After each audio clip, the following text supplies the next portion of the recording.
പ്രിയപ്പെട്ടവരെ, ഇന്നലെ രാത്രി ഞാൻ സിനിമാ രംഗത്ത് നടക്കുന്ന ചില ഒട്ടും അഭിലഷണീയമല്ലാത്ത ചില രീതികളെ കുറിച്ച് ഞാൻ പറഞ്ഞു. ഒന്ന്, നമ്മുടെ സെലക്റ്റീവായിട്ടുള്ള ഐക്യദാർഢ്യങ്ങൾ. ഇപ്പം ഹമാസിന് ഐക്യദാർഢ്യം പ്രഖ്യാപിക്കുന്നു, എന്നാൽ ഒക്ടോബർ 7 തീയതി വരെയൊക്കെ നിശബ്ദരായിരുന്നു. അത്ര വലിയ രീതിയിലുള്ള നിരപരാധികളായ മനുഷ്യരെ തെരഞ്ഞുപിടിച്ച് കൂട്ടക്കുരുതിക്ക് ഇരയാക്കുകയും പ്രായമായവരെയും മറ്റ് രാജ്യക്കാരെയും, ജൂതന്മാരല്ലാത്തവരെ, ഇസ്രായേലിലെ പൗരന്മാരല്ലാത്തവരെ, അവിടെ ജോലിക്ക് വേണ്ടിയിട്ട് പോയിട്ടുള്ളവരെ, പല രാജ്യത്തു നിന്നുള്ളവരെ, ഇവരെല്ലാം ബന്ദികളാക്കുകയും കൊല്ലുകയൊക്കെ ചെയ്ത വിഷയത്തിൽ ഇവരൊക്കെ മൗനം പാലിച്ചിരുന്നു. ഇങ്ങനെ ഒരുപാട് സംഭവങ്ങളുണ്ട്. ഇതിപ്പോൾ നമ്മുടെ നാട്ടിൽ ആദ്യമായിട്ട് ഉണ്ടാവണമെന്നല്ല. ഈ സെലക്റ്റീവായിട്ടുള്ള ഐക്യദാർഢ്യങ്ങൾ, സെലക്റ്റീവായിട്ടുള്ള കാരുണ്യം, അങ്ങനെയൊക്കെ ഉണ്ട് ഇതിപ്പോൾ. ഇപ്പോൾ ഈ നിമിഷപ്രിയ എന്ന് പറയുന്ന ആ യുവതി യമനിൽ കിടക്കുക, അതിനു വേണ്ടിയിട്ടൊരു ക്യാമ്പയിൻ നടത്താൻ പറ്റുന്നില്ല. അതിന് ആ സ്ത്രീയുമായി ബന്ധപ്പെട്ട് എന്തെങ്കിലും പോസ്റ്റ് വരുമ്പം, കാരണം യമൻകാരൻ കൊണ്ടുപോയി ട്രാപ്പിലാക്കി, ഹോസ്പിറ്റലിൽ തുടങ്ങാൻ സഹായിക്കാന്ന് പറഞ്ഞ ട്രാപ്പിലാക്കി അടിമയെ പോലെ വെച്ച് ലൈംഗികമായി ദുരുപയോഗം ചെയ്ത് അങ്ങനെയൊക്കെ വന്ന് സഹി കെട്ടിട്ട് ചെയ്തതാണ് മനുഷ്യന്.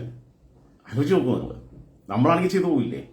അങ്ങനെ ചെയ്തതാണ്. അപ്പൊ അതിന്റെ മോചനത്തിന് വേണ്ടിയിട്ടുള്ള ചില പോസ്റ്റുകൾ വരുമ്പോൾ അതിന്റെ അടിയിൽ വന്നിട്ട് അവൾ അവിടെ കിടന്ന് അറിയിക്കട്ടെ എന്നുള്ളത്. അപ്പൊ അതൊക്കെ മതം നോക്കിയിട്ട് അങ്ങനെ ആളുകളെ ഡിസ്ക്രിമിനേറ്റ് ചെയ്യാൻ പറ്റില്ല. അത്രയും എന്ന് പറയുന്ന ചെറുപ്പക്കാരന് വേണ്ടിയിട്ട് ആരാ രംഗത്തിറങ്ങിയത്? ബോബി ചെമ്മണ്ണൂർ ഉൾപ്പെടെയുള്ളവർ വന്നു.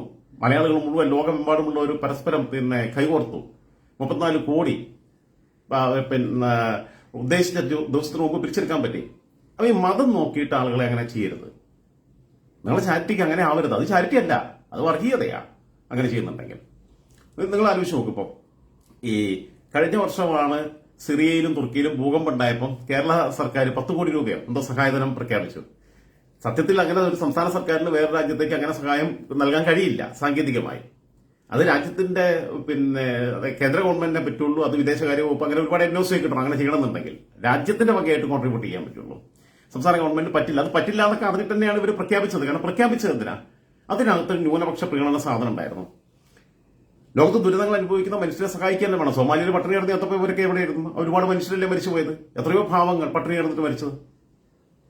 ഇപ്പൊ ഇതിനു മുമ്പ് നേപ്പാൾ ഇന്ത്യയായിട്ട് ഏറ്റവും അടുത്ത് നിൽക്കുന്നതാണ്. വിസ പോലും ഇല്ലാതെ പോകാൻ പറ്റുന്ന രാജ്യമാണ്.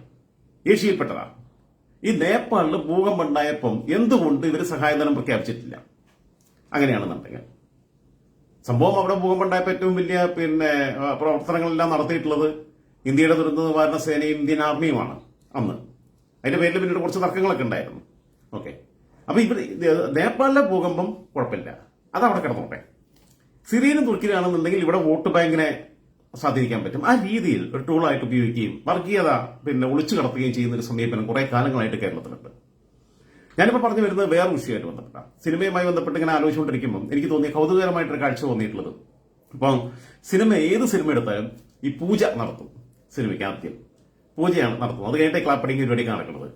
ഈ പൂജ നടത്തുമ്പം അത് ക്രിസ്ത്യാനി ആയിട്ടുള്ള സംവിധായകനോ നിർമ്മാതാവോ ആയാലും മുസ്ലിം ആയിട്ടുള്ള സംവിധായകനോ നിർമ്മാതാവോ ആയാലും പൂജ നടത്തും.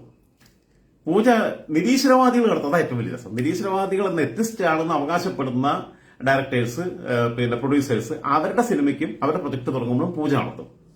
പൂജ എന്ന് പറയുന്നത് ഇപ്പൊ നമ്മൾ ഒരു ഉദ്ഘാടനത്തിന് നിലവിളക്ക് കൊളുത്തുന്ന പോലെ അത്ര നിസ്സാരമായ ഒരു ആചാരത്തിന്റെ ഭാഗമായിട്ടുള്ളതല്ല. ഇത് വിശ്വാസവുമായിട്ട് ലിങ്ക്ഡാണ്. ദൈവത്തോട് പ്രാർത്ഥിക്കുകയാണ് പൂജയിലൂടെ. അങ്ങനെ ഈ പൂജ എന്ന് പറയുന്ന ഈ പ്രാർത്ഥനാ രീതി, ദൈവത്തെ പ്രീതിപ്പെടുത്തുന്ന രീതി, അതെങ്ങനെയാണ് ഒരു ഇസ്ലാം മത വിശ്വാസിക്കും ഒരു ക്രിസ്തു മത വിശ്വാസിക്കും അഭികാമ്യമാകുന്നത്? അതിലേറെ എങ്ങനെയാണ് യുക്തിവാദികൾക്ക് അഭികാമ്യമാകുന്നത്? ഞാൻ ശ്രദ്ധിച്ചിടത്തോളം വെച്ചിട്ട് എനിക്ക് എന്റെ അറിവ് ശരിയാണെങ്കിൽ അന്തരിച്ച മഹാനായ സംവിധായകൻ ജോൺ എബ്രഹാം, അഗ്രഹാരത്തിൽ കഴുതെ, അതേപോലെ തന്നെ അമ്മ അറിയാൻ എന്നുള്ള സിനിമ ഇതൊക്കെ എടുത്തിട്ടുള്ള ജോൺ എബ്രഹാം, അദ്ദേഹത്തിന് ഇങ്ങനെ പൂജ പരിപാടി ഒന്നും ഉണ്ടായിരുന്നില്ല എന്നാണ് പറയുന്നത്. പക്ഷെ അദ്ദേഹം വളരെ ഒരു അനാർക്കിസ്റ്റ് ആയിരുന്നു. എക്സ്ട്രീംലി എസെൻട്രിക് ആയിരുന്നു. അതിനൊക്കെ ഭാഗമായിട്ടുള്ള ഒരു സുരാസുനെയൊക്കെ പോലെ തന്നെ, അങ്ങനെ കവി അയ്യപ്പനെയൊക്കെ പോലെ തന്നെ അങ്ങനത്തെ ഒരു ലൈഫായിരുന്നു. ഈ അമ്മ അറിയാൻ സിനിമ എടുക്കുമ്പോഴാണ് ആദ്യമായി ക്രൗഡ് ഫണ്ടിങ്ങിലൂടെ ജനകീയ പങ്കാളിത്തത്തോടെ സിനിമ കേരളത്തിൽ നിർമ്മിക്കുന്നത്. അങ്ങനെയാണ് ഒഡേസ ഫിലിം സൊസൈറ്റിയുടെ ആഭിമുഖ്യത്തിലാണ്. ഒഡേസ സത്യനാണ് അതിന്റെ തലപ്പത്ത് നിന്നിരുന്നു. ഒക്കെ അതിന് വേണ്ടിയിട്ടുള്ള കാര്യങ്ങളെല്ലാം ക്രമീകരിച്ചിരുന്നത്. ജോൺ എബ്രഹാം സംവിധാനം ചെയ്യുന്നു. ആ സിനിമയിലൂടെയാണ് ആദ്യമായി ജോയ് മാത്യു, നമ്മളെ നടൻ, അദ്ദേഹം ചലച്ചിത്ര രംഗത്തേക്ക് വരുന്നത്. അദ്ദേഹമായിരുന്നു ഇതിന്റെ നായക കഥാപാത്രത്തെ കൈകാര്യം ചെയ്തിരുന്നത്. അപ്പൊ ജോൺ എബ്രഹാം ഇങ്ങനെ പൂജയൊന്നും നടത്തിയിട്ടില്ല എന്ന് ഞാൻ കേട്ടിട്ടുണ്ട്. ശരിയാണെന്ന് എനിക്കറിയില്ല. വേറെ എത്ര സംവിധായകരുണ്ടെന്നുള്ളത് എനിക്കറിയില്ല. അതിനെക്കുറിച്ച് അറിയുന്നവരുടെ കമന്റ് ഇട്ടാൽ അതൊരു ഒരു അക്കാദമിക് ഇൻട്രസ്റ്റോട് കൂടിയിട്ടാണ്. ഈ പൂജയൊന്നും നടത്താതെ സിനിമ എടുക്കുന്ന എത്ര പേരുണ്ട് എന്നുള്ളത് അറിയുന്നവർ, ആ മേഖലയുമായിട്ട് അറിയുന്നവർ, അല്ലെങ്കിൽ അങ്ങനെ ശ്രദ്ധയിൽപ്പെട്ടിട്ടുള്ളവർ, അങ്ങനെ ഉണ്ടെങ്കിൽ ഏതെങ്കിലും സംവിധായകർ, നിർമ്മാത, ഏതെങ്കിലും നിർമ്മാണ കമ്പനിയെ കുറിച്ച് അങ്ങനെ അറിയുന്നവരുണ്ടെങ്കിൽ കമന്റ് ഇടുക. എന്തായിരുന്നാലും എന്റെ അറിവിൽ ജോൺ അബ്രഹാമേ ഉള്ളൂ. എനിക്ക് ഏറ്റവും കൗതുകമായിട്ട് തോന്നിയിട്ടുള്ളത് നിരീശ്വരവാദികളെന്ന് അവകാശപ്പെടുന്നവർ, എത്തിസ്റ്റുകളെന്ന് സ്വയം അവകാശപ്പെടുന്നവരായിട്ടുള്ള നിർമ്മാതാക്കളും സംവിധായകരും വരെ ഈ പൂജ നടത്തുന്നുണ്ട്. ഞാൻ പറഞ്ഞു, നിലവിളക്ക് കൊളുത്തുന്ന പോലെയുള്ള ഒരു സംഭവമല്ല ഇത്. ഒരു അല്ലെങ്കിൽ വീട്ടിൽ പാല് കാച്ചൽ എന്നുള്ളത് എല്ലാവരും മുസ്ലിംസും ക്രിസ്ത്യൻസും ഹിന്ദുസും എല്ലാം ഫോളോ ചെയ്യുന്നതാണ്. ഞാൻ പലപ്പോഴും ഈ ഹിന്ദു മതവിശ്വാസികളായിട്ടുള്ള ആളുകളുടെയൊക്കെ ഹൗസ് വാമിങ്ങിന് പോകുമ്പോൾ ഞാൻ നിലവിളക്ക് അങ്ങനെ ഈ തൂക്കിയിടുന്നത്, അത് സാധാരണ ആൾക്കാർ ഈ ഫാനും മിക്സിയൊക്കെ മേടിച്ചുകൊണ്ടേ കൊടുക്കുമ്പോൾ ഞാൻ അങ്ങനെയുള്ള സാധനം സെലക്ട് ചെയ്തിട്ടായിരുന്നു ഗിഫ്റ്റ് കൊടുക്കുക. ചില ക്രിസ്ത്യൻ ഫാമിലികൾക്ക്, വിശ്വാസികളായിട്ടുള്ള ക്രിസ്ത്യൻ സുഹൃത്തുക്കളുടെയൊക്കെ ഹൗസ് വാമിങ്ങിന് പോകുമ്പോൾ ഞാൻ കുരിശുള്ള നിലവിളക്ക്, കാര്യം അത് ഉണ്ടാക്കുന്ന സ്ഥലമുണ്ട് ഈ ഓടില്, അങ്ങനെ ഉണ്ടാക്കുന്ന ചില യൂണിറ്റുകളുണ്ട്. അപ്പോൾ മാർക്കറ്റിൽ കടകളിൽ അവൈലബിൾ അല്ലാന്നുണ്ടെങ്കിൽ അവരെ തന്നെ ഈ പ്രൊഡക്ഷൻ യൂണിറ്റിൽ പോയിട്ട് നേരത്തെ പറഞ്ഞിട്ട് കുരിശ് കുടി വെപ്പിച്ചിട്ടുള്ള നിലവിളക്ക് കൊടുക്കും. നിലവിളക്കിനോടൊക്കെ എനിക്ക് അതിൽ ഇഷ്ടം തന്നെയാണ്. പക്ഷെ പൂജയുടെ ഒരു യുക്തി എത്ര ആലോചിച്ചിട്ട് എനിക്ക് മനസ്സിലാവില്ല.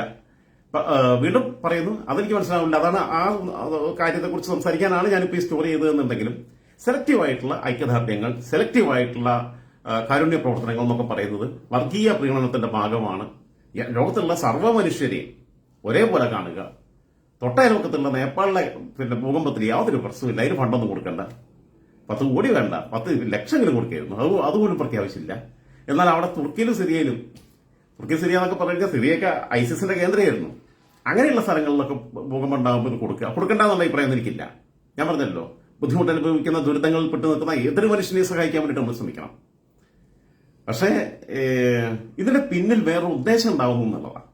പ്രത്യേകിച്ചും CPM അത്തരം തന്ത്രങ്ങൾ ഏറ്റവും കൂടുതൽ പയറ്റുന്നത് CPM ആണ്. CPM അറിയാം ഈ തന്ത്രത്തിനകത്ത് വീഴാൻ പറ്റുന്ന ഒരു വോട്ട് ബാങ്ക് ആയിട്ടുള്ള ഇത്തിരി ഈ വർഗീയ ചിന്താഗതിയിൽ നിൽക്കുന്ന ഒരു സമൂഹം ഇവിടെ ഉണ്ടെന്നും അവർക്ക് ഇങ്ങനെ പൊടിക്കൈ കാണിച്ച് അവരെ കയ്യിലെടുക്കാമെന്നുള്ള വിശ്വാസം CPM-നുണ്ട്.